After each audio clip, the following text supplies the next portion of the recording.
आज हम आपको कुछ बातें बताने आए हैं और आपको सोचना है कि आप क्या करना चाहते हैं। आज जो हम बताने जा रहे हैं वो हो सकता है कि कुछ बातें आपको मालूम हो, कुछ बातें आपको नहीं मालूम हो। आज हम देश के बारे में और राज्य के बारे में बताने जा रहे हैं।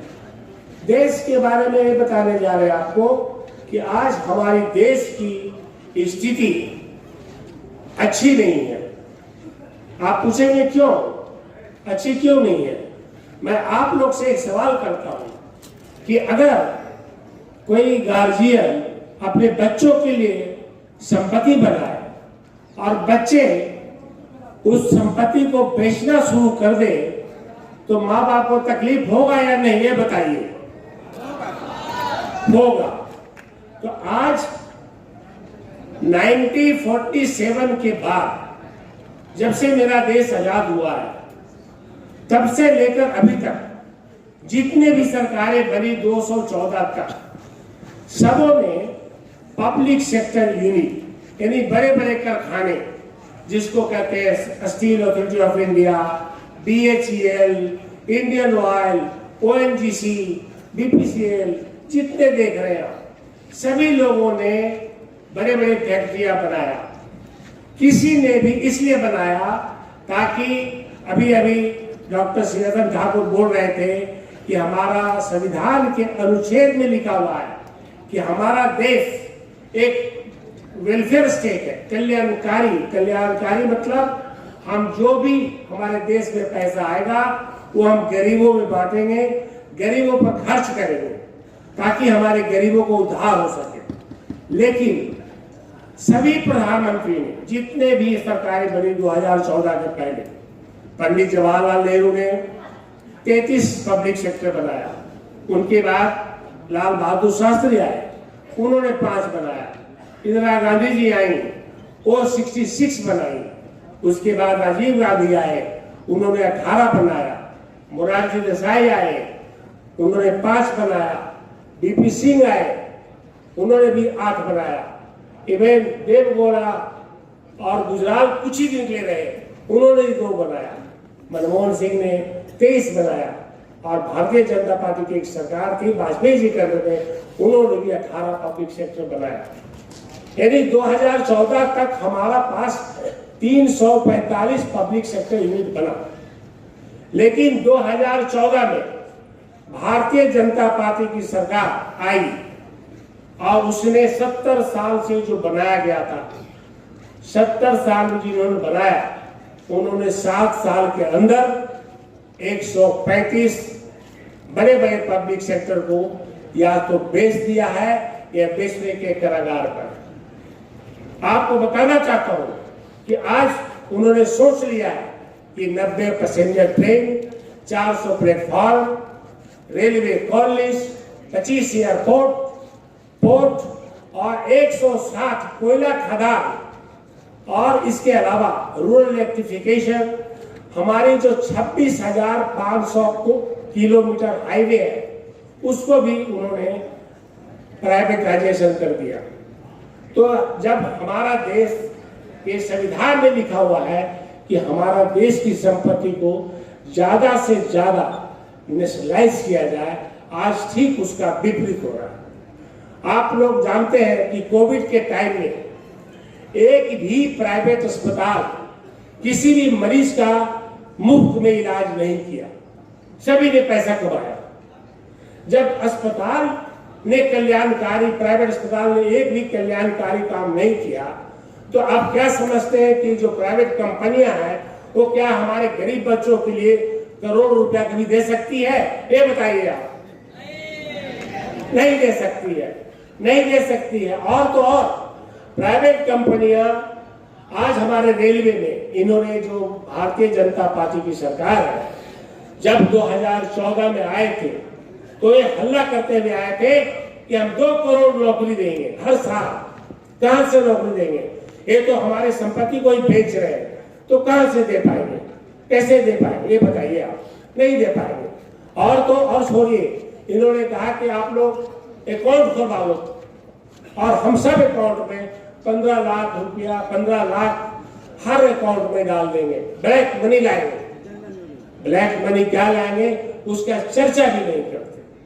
तो ये जो 2014 से एनडीए की सरकार, भारतीय जनता पार्टी की सरकार जो आई है, ना तो खाली देश को, संपत्ति को गिरवी रख रही है, बेच रही है, और नौकरी क्या देगी। 2016 नवंबर में इन्होंने एकाएक नोटबंदी ला दिया।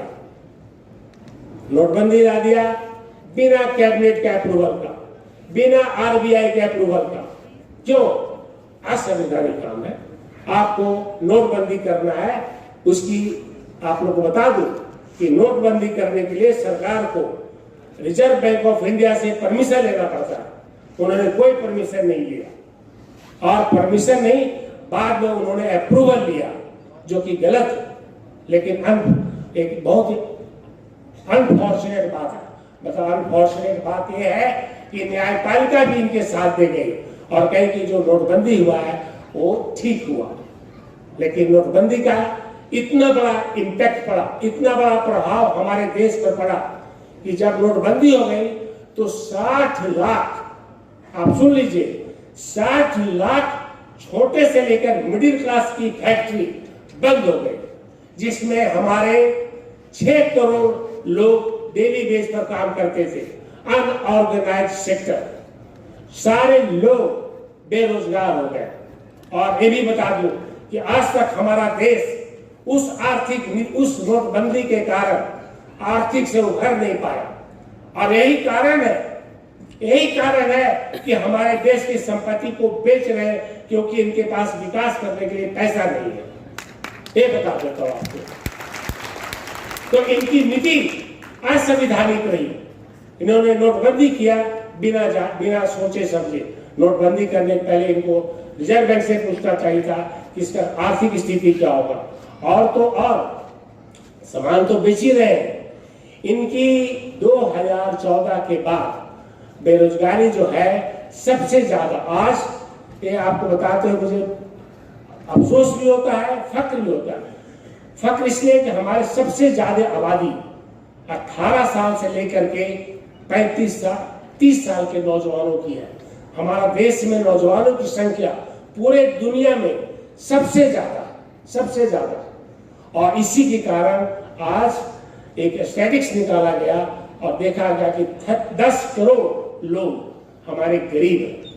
10 करोड़ बेरोजगार है, गरीब नहीं, बेरोजगार, उनके पास कोई रोजगार नहीं। तो ये रोजगार जो इन्होंने कहा था कि हम 2 करोड़ देंगे, इन्होंने 2 करोड़ नौकरी क्या देंगे, लोगों को बेरोजगारी में डाल दिया।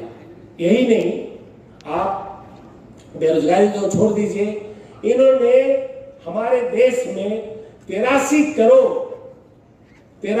करोड़ लोगों को भिखमंगा बना दिया। भिखमंगा क्यों? क्योंकि 83 करोड़ को ये अनाज देते हैं। अगर अनाज नहीं देंगे बेचारे खाएंगे नहीं।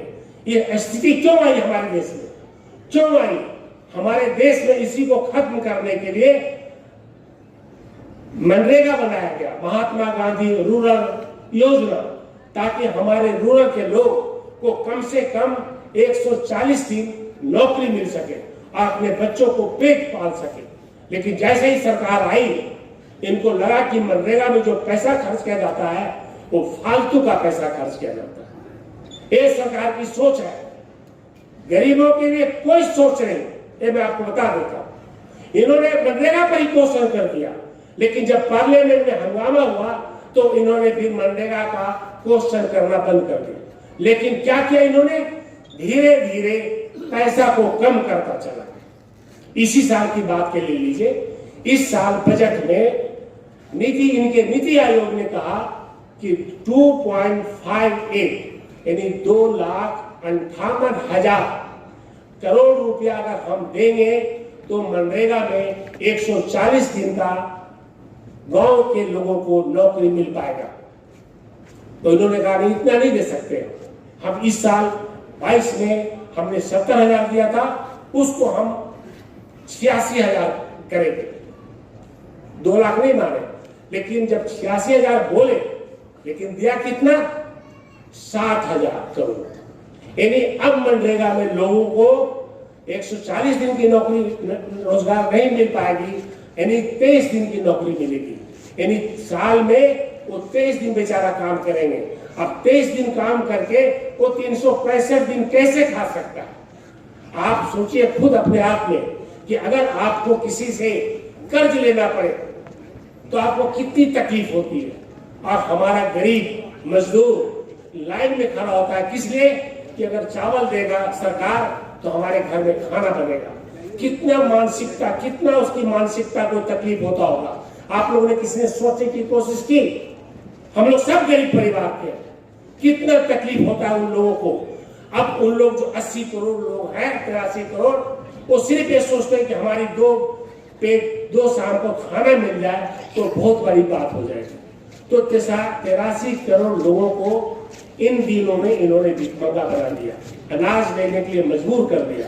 अगर यही सरकार हर लोगों को हर साल 2 करोड़ नौकरी दे देती तो हम कहते हैं कि 10 साल में 10 करोड़ को नौकरी देती तो एक आदमी को भी इनको अनाज देने की जरूरत नहीं पड़ती। यही नहीं, अगर मनरेगा में भी पैसा बढ़ा देते, मनरेगा में भी हमारे गांव के लोगों को काम देते तो हमारा लोगों को ये तकलीफ नहीं होता। अगर इतना ही तक सरकार का संपत्ति तो बेच ही रहा है, नौकरी खत्म कर दिया, महंगाई को बढ़ा दिया। यही सरकार जब आपको याद होगा 2014 में जब आया तो उस समय पेट्रोल का दाम 60 से लेकर के 65 रुपए हो गया।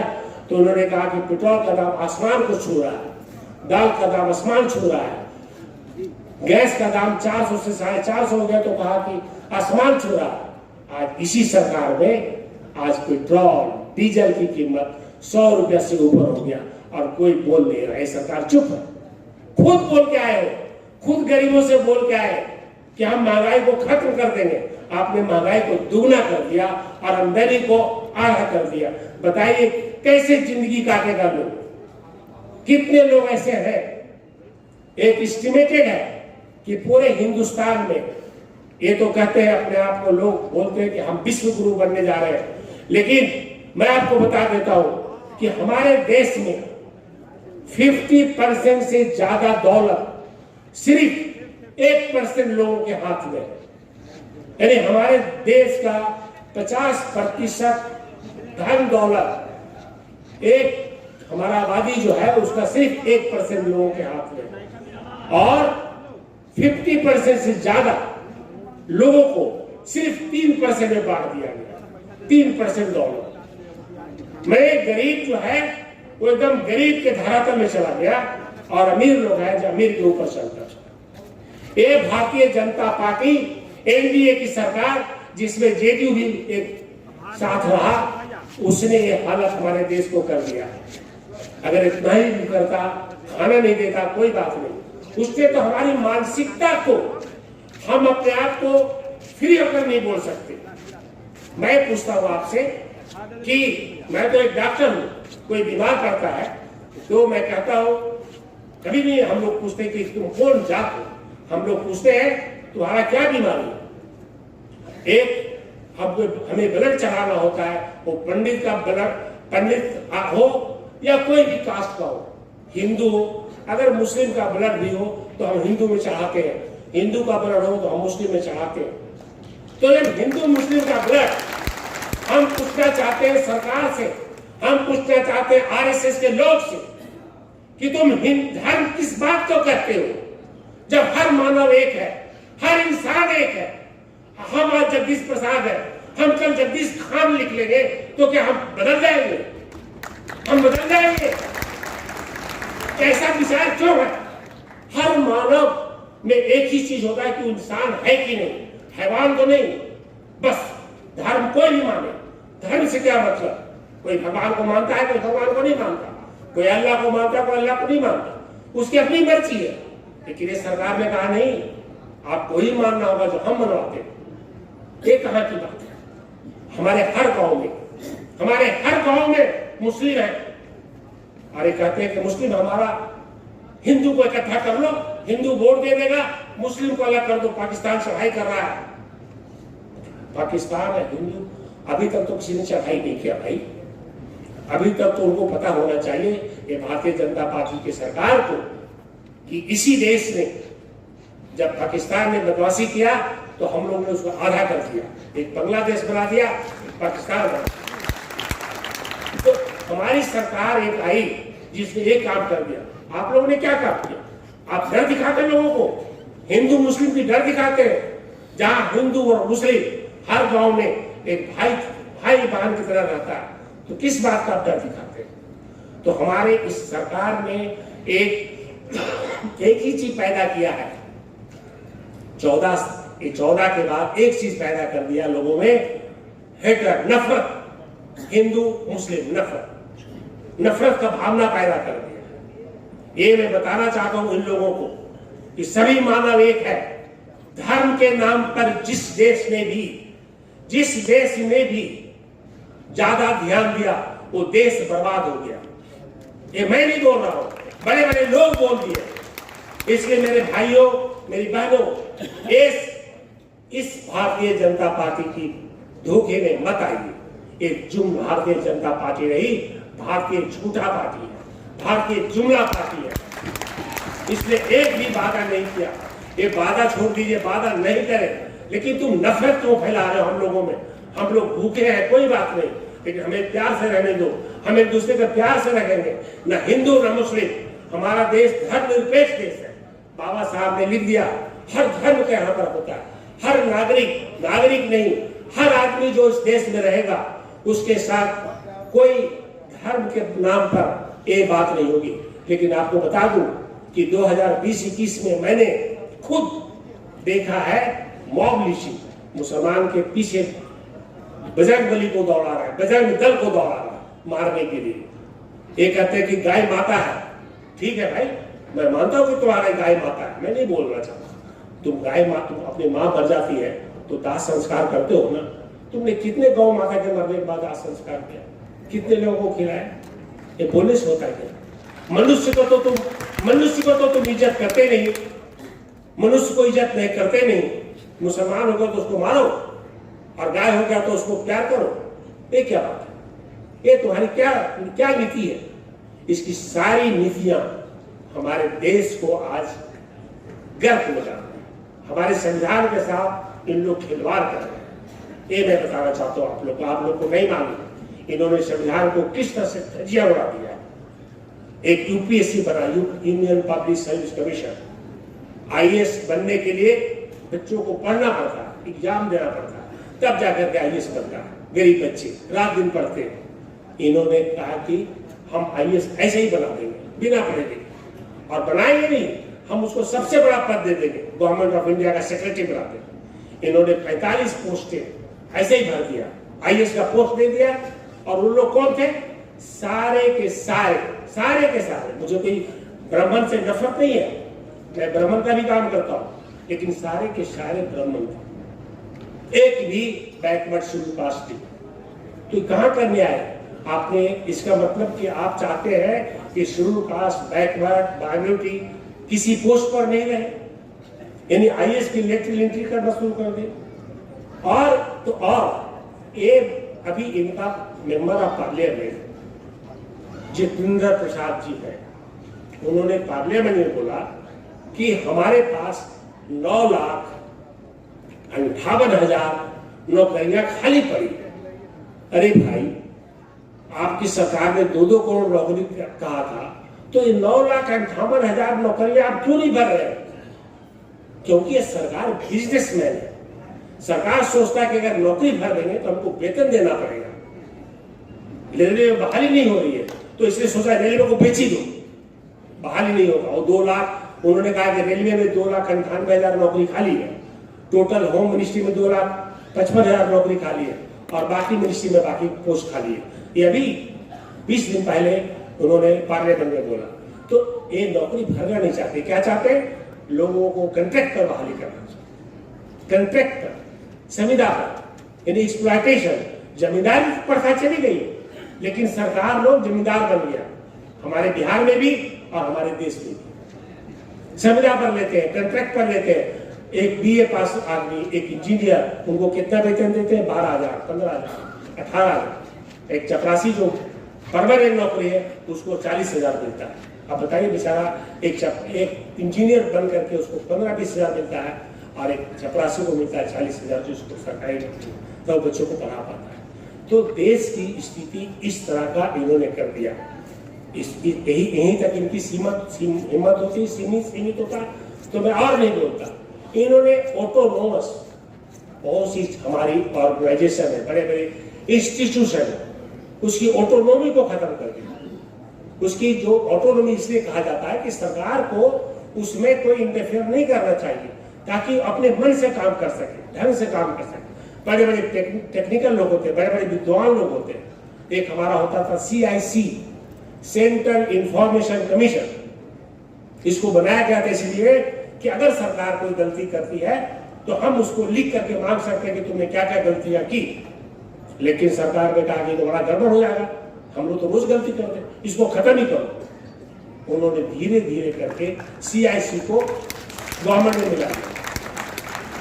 उन्होंने SIC, statistical institute of commission, Bharatvarsh का था, जो भारत सरकार का डाटा देता था कि कितना पैसा आता है, कितना पैसा जाता है, कितना अनएम्प्लॉयमेंट है, वो सारा डाटा देता था।